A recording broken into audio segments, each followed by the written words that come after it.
जय हिंद दोस्तों। तो आज हम डिस्कस करने वाले एक काफ़ी इंपॉर्टेंट वैकेंसी के बारे में जो कि United India insurance company limited की तरफ से निकल के आ रही है। काफ़ी शानदार वैकेंसी है। आपका जो पोस्ट रहेगा वो एडमिनिस्ट्रेटिव ऑफिसर का पोस्ट है और स्केल 1 का ये जॉब होने वाला है।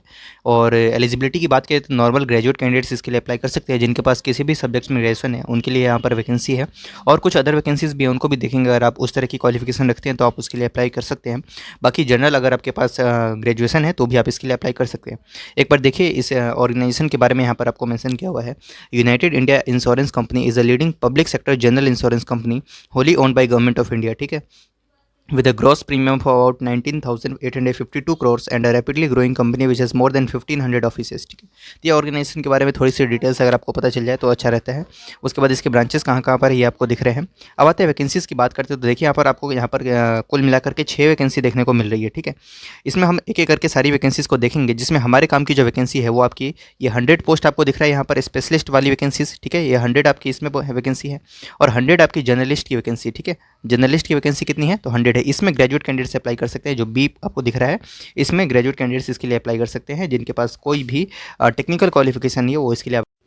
अब आते हैं नीचे और भी इंपॉर्टेंट चीज़ें देख लेते हैं। एलिजिबिलिटी कंडीशंस, आपकी जो कट ऑफ डेट रखी गई है वो 30/9/2024 रखी गई है। ठीक है, तो 30/9/2024 तक आपकी जो कट ऑफ है मतलब सारी चीज़ें इसी दिन पे काउंट होंगी। चलिए अब नीचे आते हैं, इंपॉर्टेंट चीज़ें देख लेते हैं एक एक करके।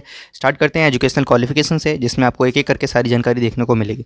ये रिस्क मैनेजमेंट के लिए अगर आपको अप्लाई करना है तो इसके लिए आपको यहाँ पर क्वालिफिकेशन दिख रहा होगा। हमारे काम की जो पोस्ट है वो है आपकी जर्नलिस्ट वाली पोस्ट जो है स्केल 1 की, उसको हम एक बार देख लेते हैं। ये देखिए 7th नंबर पर आप देख सकते हैं यहाँ पर जर्नलिस्ट का पोस्ट है जिसमें देखिए the minimum educational qualification required is graduate degree या post graduate in any discipline from recognised university with 60% marks at least. ठीक है, और 55% चाहिए SC और ST कैटेगरी के लिए, तो आप इसके लिए अप्लाई कर सकते हैं। तो आपने देखा कि सिर्फ ग्रेजुएट कैंडिडेट्स इसके लिए अप्लाई कर पाएंगे और बाकी ये आप 30/9/2024 तक आप ग्रेजुएशन कर चुके हो तो आप इसके लिए अप्लाई करें।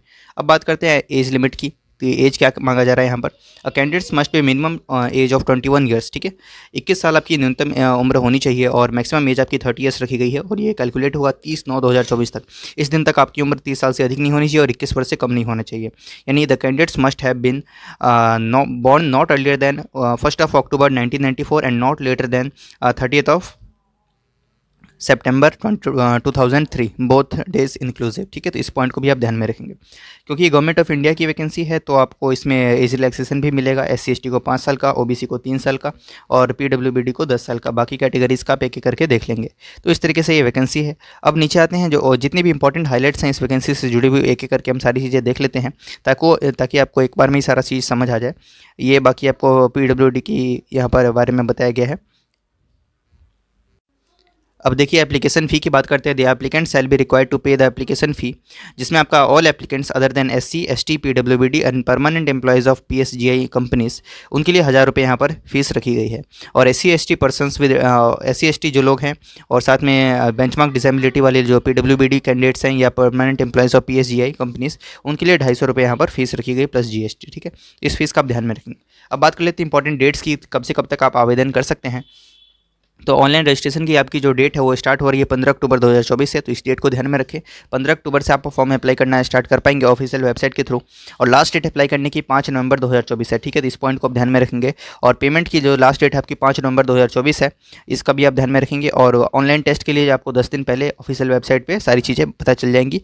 एप्लीकेशन का प्रोसीजर क्या रहेगा, तो आपको सारी चीज़ें ऑनलाइन ही करनी है, ऑनलाइन अप्लाई करना है। सिलेक्शन प्रोसीजर की बात कर लेते हैं। The selection of all the disciplines will be made on the basis of overall performance in online examination and interview. पहले आपका ऑनलाइन एग्जामिनेशन होगा, उसके बाद आपका इंटरव्यू होगा और फिर आपका फाइनल सिलेक्शन हो जाना है। ये स्पेशलिस्ट के लिए यहाँ पर ये क्राइटेरिया दिया गया है। हमको तो जर्नलिस्ट वाली देखनी है। तो देखिए ऑनलाइन एग्जाम जर्नलिस्ट पोस्ट के लिए कैसा होगा। उसमें आपके क्वेश्चंस कुछ 200 पूछे जाएंगे और 250 मार्क्स के लिए, जिसमें रीजनिंग के क्वेश्चन आपके ऑब्जेक्टिव नेचर में होंगे 50 क्वेश्चन 50 मार्क्स के लिए। इंग्लिश लैंग्वेज के 50 क्वेश्चन होंगे ऑब्जेक्टिव यानी MCQ 60 मार्क्स के लिए। क्वांटिटेटिव एप्टीट्यूड यानी मैथ्स के आपके 40 क्वेश्चन होंगे, ऑब्जेक्टिव होंगे 50 मार्क्स के लिए।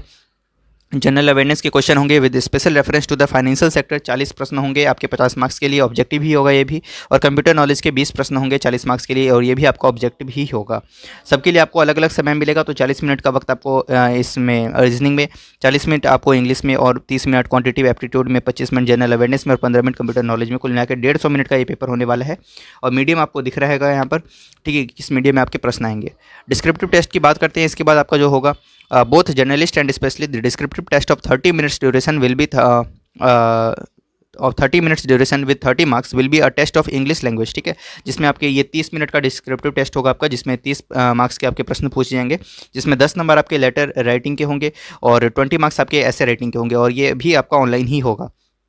The descriptive test will be in English and will be conducted through online mode, ठीक है। तो ऑनलाइन आपको टाइप करके ये सारी चीज़ें करनी है। Each candidates will be required to obtain a minimum score for each section of objective test separately for a short listing of the descriptive test evaluation, ठीक है। तो अगर आप इसमें क्वालिफाई करते हैं तो आपको डिस्क्रिप्टिव टेस्ट में आपका क्वालिफिकेशन मतलब आप क्वालिफाई कर जाएंगे। फिर उसके बाद देखिए descriptive answer script would be evaluated only in respect to the those candidates who qualify for the objective test.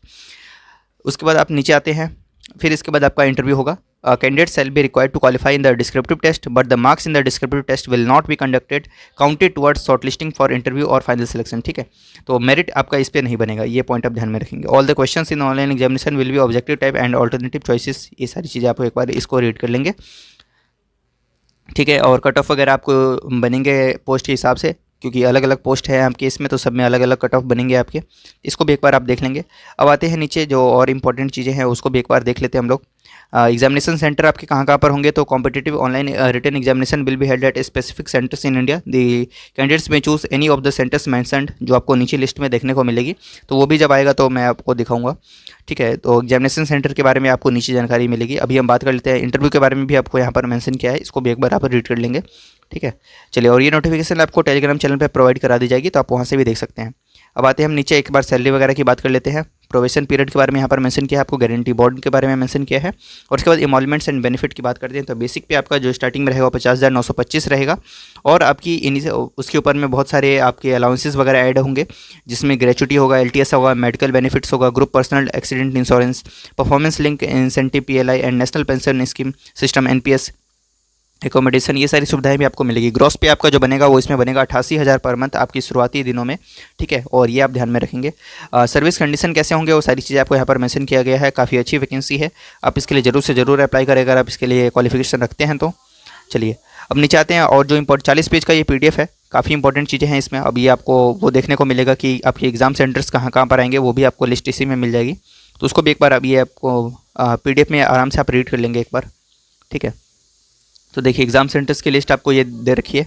आप जिस भी स्टेट से बिलोंग करते हैं आप अपने स्टेट की यहाँ पर सेंटर्स को देख सकते हैं एक एक करके, ठीक है। बिहार में आपको यहाँ पर आपको मिलेगी सेंटर्स, छत्तीसगढ़ में इन जगहों पर, गोवा में, गुजरात में, तो सेंटर काफ़ी अच्छे हैं। मतलब एक स्टेट में आपको काफ़ी सारे जगह पे सेंटर देखने को मिलेगा। तो आपके नियर बाई जो भी होगा वो फॉर्म अप्लाई करते वक्त ही आपको फिल कर देना है कि आप कहाँ के लिए अप्लाई करना चाहते हैं, ठीक है। तो इस 40 पेज का PDF था, जिसमें आपको काफ़ी अच्छी वैकेंसी डिस्कस की गई, ठीक है। तो इसके बारे में आप एक बार खुद से भी रीड कर लेंगे। United India insurance company limited से ये वैकेंसी आ रही थी।